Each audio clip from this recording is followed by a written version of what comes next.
I'm here to talk about what city boys wear for the winter.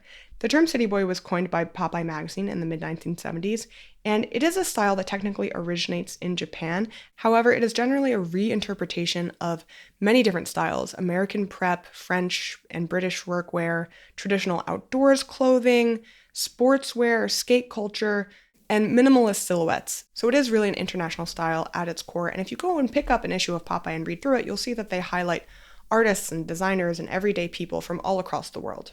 This video is brought to you by Squarespace. Squarespace is a great tool to build your own personal website. So in researching this video, I actually picked up an older version of Popeye. I got this one from 2012, particularly because it features a coat I want to talk about today, the Duffle Coat.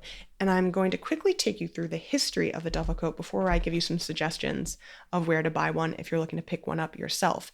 And that is because I think it's such a great case study. So many of the items that we talk about in the city boy style have military origins, they have workwear origins, and then they sort of go through this process of trickling down to the general public as a fashion item while really maintaining their sense of practicality because they were originally made with practicality in mind.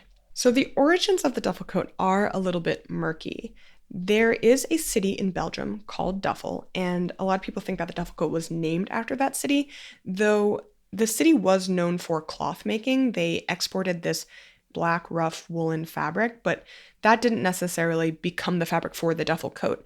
If anything, people think that in the mid-1800s, there was this Polish frock coat that was the original inspiration for the Duffle Coat, which was created by John Partridge in the late 1800s. John Partridge was a British purveyor of outerwear, and most people agree that he was the person who originally designed and started selling the Duffle Coat. And just a couple years later, after he started making it, the Royal British Navy adopted it as part of their uniform. There were a couple things they liked about it. It had this big hood, which could go over naval caps. It was roomy. It was a pretty wide-cut coat, so sailors were still able to maneuver while climbing their rigging. Those big toggles were easier to unfasten than buttons, especially when you're wearing big, thick gloves. And also the fabric was generally hard-wearing and water-repellent. But what really thrust the Duffle Coat onto the world stage was World War II. By that point, almost all aspects of British military were wearing it, but there were two men during World War II who became specifically famous for wearing the Duffle Coat. The first was Field Marshal Montgomery. People in the UK started associating him so heavily with the Duffle Coat that they started calling the coat a Monty. There was also David Stirling, a Scottish officer of the British Army who founded the Special Air Services, and he was also known for wearing the Duffle Coat no matter where he was. Following World War II, surplus duffle coats and duffle fabric were released to the general public. And that is actually when Gloverall first got their hands on it. Gloverall was an English workwear company that was run by a husband and wife, Harold and Frida Morris, and they were originally making gloves and overalls for workmen. They bought the surplus duffel fabric and coats and started making their own versions. I think because the look was popularized by these iconic officers in World War II, people started buying them. Gloverall started making their own duffel coats in 1953, and they made a couple of changes. They were made out of a 34-ounce Tyrolean load-in fabric, which was water repellent, and they also slimmed the coat down a lot because in the war, these duffel coats were known for just being huge. I mean, even like a guy who's over 6 foot would be drowning in these coats. From that point on, duffel coats reached the height of their popularity. In the late 1950s, a British author named Michael Bond created Paddington Bear, who was known for his iconic navy blue duffel coat. In 1961, the Guns of Navarone had Gregory Peck and David Niven both wearing duffel coats. John Cocteau could be seen wearing a version of a duffel coat, but in white. And I believe David Bowie is also wearing one in The Man Who Fell to Earth. Now, obviously, duffel coats have never really gone away, but I've also been seeing a lot of them online. Cloel magazine, which is a Japanese magazine that's actually focused more on women's wear, has been posting a couple of really cute winter looks with duffel coats. I was trying to figure out if any of them were available for sale, and the only one I found, which is from this company Hike, doesn't ship outside of Japan. But I really like that they did this diagonal toggle instead of the traditional horizontal one.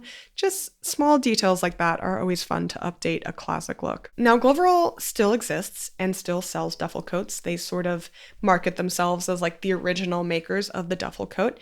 You can buy them firsthand from that company. However, since they have been making them for so many years, you can find a lot on eBay, which is what I would generally suggest if you're trying to buy something that's such a classic, has been around for so long. When I looked on the secondhand market, I found Gloverall, I found Polo Ralph Lauren, I found Brooks Brothers, I found Burberry, and LL Bean. There are a lot of beautiful and more affordable options for a duffel coat. One of Gloverall's competitors is Original Montgomery, referencing, of course, the coat being called a Monty, and the Field Marshal Montgomery. I've seen some discussion about both of these companies in terms of fabric composition because Original Montgomery coats are 80% wool and 20% polyester. Some people are wool purists. And it seems like Gloverall is also 80% wool, 20% polyamide. Listen, I'm not an expert on fabric composition by any means. For me, it's just easy in my mind to be like, oh, 100% wool is always better because I don't know the intricacies or the politics of, mixing in other fabrics, but I know some people don't like that. Some other cute versions I found are from this store, Clutch Cafe, which I had never heard of. They have the Olival Pat duffel coat in olive. They also have this version from Haversack. It's made in Japan. It's 90% wool, 10% nylon. Oh no, maybe? I'm not sure. But it looks a little bit more oversized. I wish they had more pictures on people. Buzz Rickson, of course, coming in with the reproduction. Buzz Rickson is a company, I believe, out of Japan that specializes in reproductions of military clothing. And I see the brand mentioned all the time in Popeye. And then if you're looking for a cropped version, I found this really cute one from Sugarcane. It doesn't have a hood, but it does have that throat latch, which is nice. I love stuff like this. The title of this duffel coat, Fairwater, refers to the submarine's command center. So, you can feel like you're commanding a submarine while you wear it. Wow, who knew that there was so much to say about duffel coats? There's actually a couple of other types of coats I want to mention sort of on the tail end of that, because I think not only is the duffel coat kind of hot right now or interesting to me at this point in time, but I just feel like these really big closures are having a moment. And another version of something that just has like sort of a prominent closure as a design element are Fireman clasp coats. Instead of wooden toggles, they are metal clasps, I guess because wood would catch on fire. That makes sense. I don't actually know that. I'm just inferring that with my sense of logic. One brand that I saw come up a lot that has jackets in this style is Shot, especially if you're looking for used or secondhand versions. But I also wanted to shout out this coat that I saw. It's not totally available. It's by Supreme. It was a couple of years ago. It was like a Supreme and Gore-Tex collab, I think. And you can still buy them. I found a version on StockX, and it's not that expensive for a big down-filled coat, I think. And I really like this yellow color. I don't know. I think it's very cute. The very last coat I want to briefly mention is the Barber Barn coat. There's been a lot of discourse on this coat, and I will not be engaging. I've been using Squarespace to host my personal website for almost 5 years now. I think it's a great tool to easily build a functional and aesthetic website. If you're specifically interested in having an online store or selling any sort of products online, Squarespace has a bunch of tools that can help you do that. You can customize your product listings with all sorts of things like videos, images, or related products. And if you're interested in selling online courses, specifically Squarespace can help you with that too. You can sell courses for a one-time fee or sell subscriptions.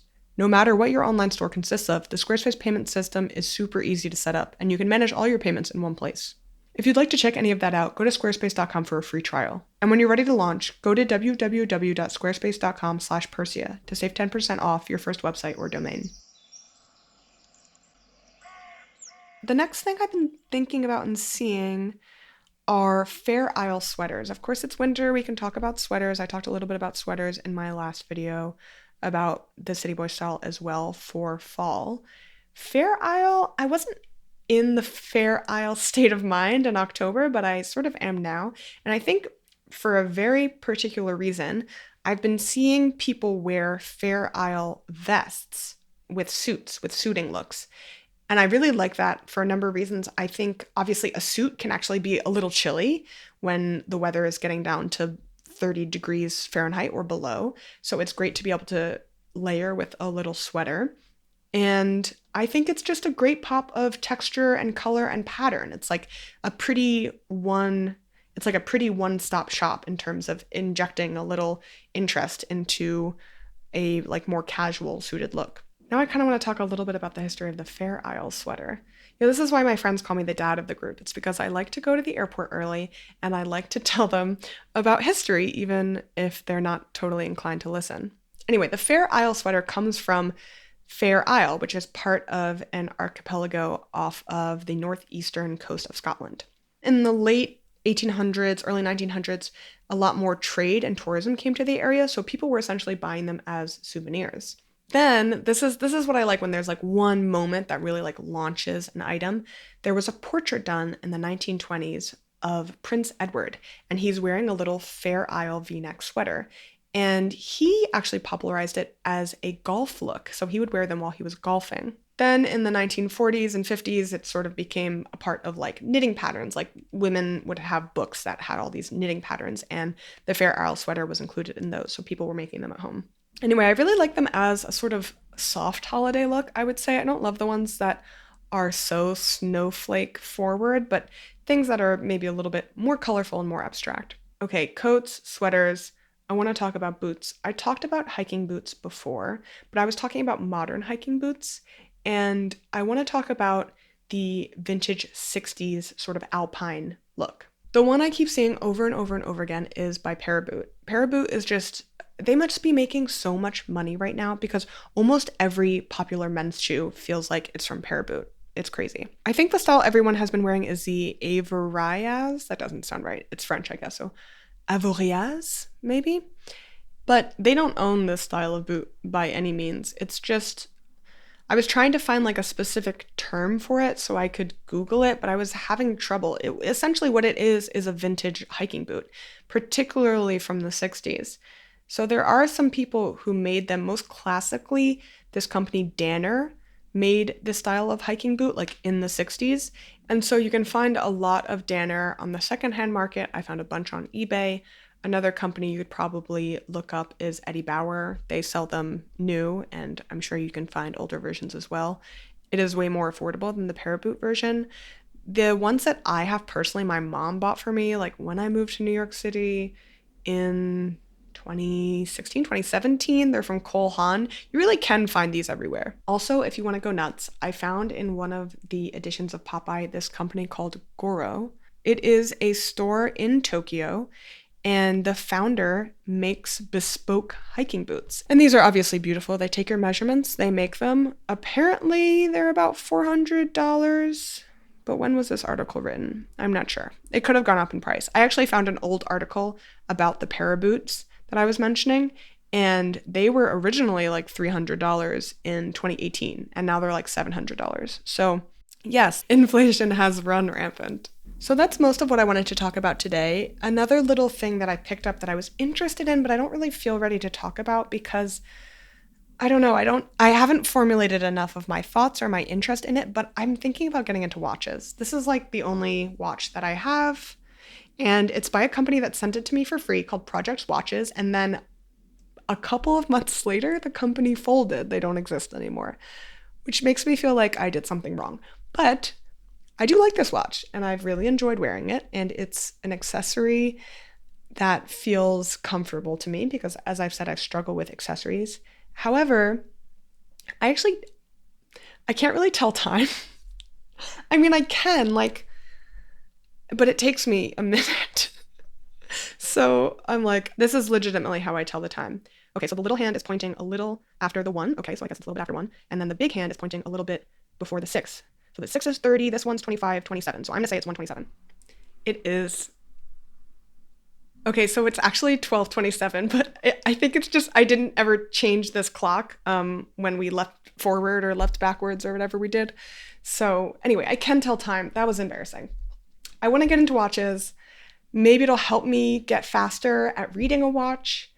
I'm just, you know what? I'm a digital girl growing up in a digital world.